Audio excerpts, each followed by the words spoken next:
Gloucestershire fell to a 5-wicket defeat at home to Sussex in their second T20 Blast match in a contest which slipped away from them at the end.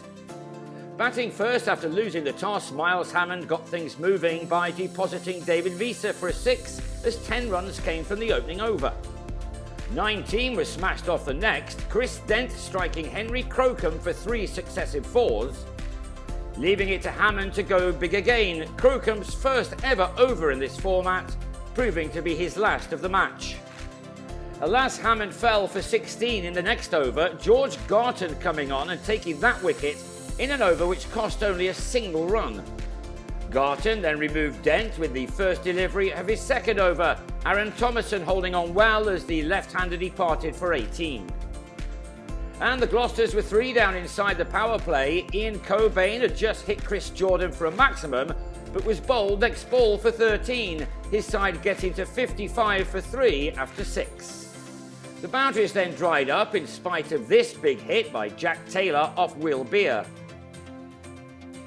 Taylor was out just before the halfway stage for 21, his side settling for a score of 78 for 4 from their first 10 overs, leaving much work to be done in the next 10. The bowler, Archie Lehman, is only 16 years old and was the second youngest to play in the Blast.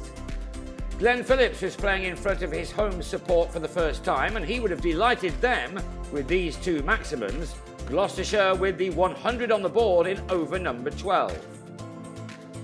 The South African-born Kiwi looked very impressive, 2 more big strikes off both Garton and Jordan, seeing him move quickly into the 40s. Jordan had just delivered a delivery of 5 wides, so the first ball of the 14th over gave the home team 11 runs.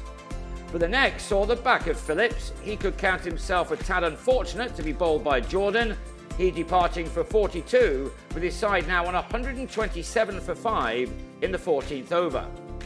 Benny Howell did what Benny Howell does, clearing the rope off Visa, and then trying to do so again, falling to Garton for 24, the bowler ending with figures of 3 for 19.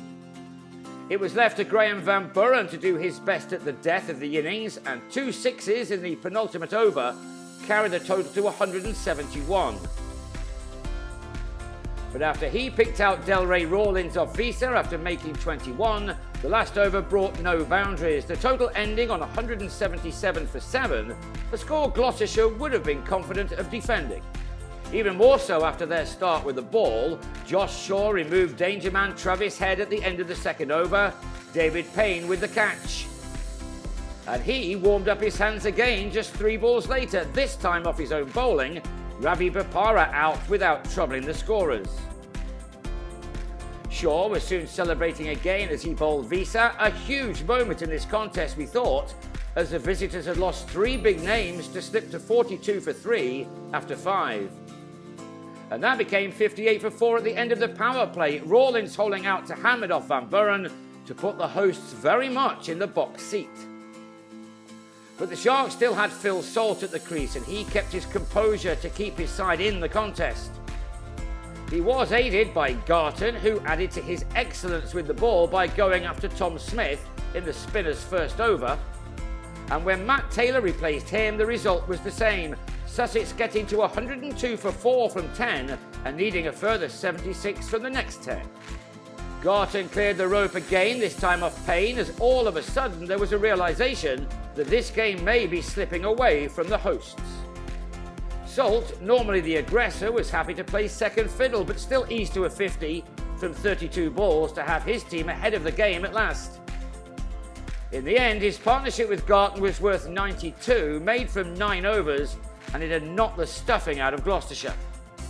Garton was finally out for 46, a career best, but his runs had come off only 25 balls, and by the time he was out, just 34 more runs were required from as many deliveries.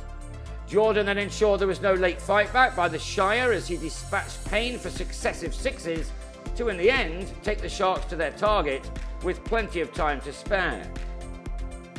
Indeed, the winning run came with 16 balls left. Salt still there at the end on a 77, which had used up 49 balls, Sussex taking the game by 5 wickets. So that's 1 win and 1 loss for Gloucestershire, who now head to Canterbury on Sunday to take on Kent, who have the same record after 2 games.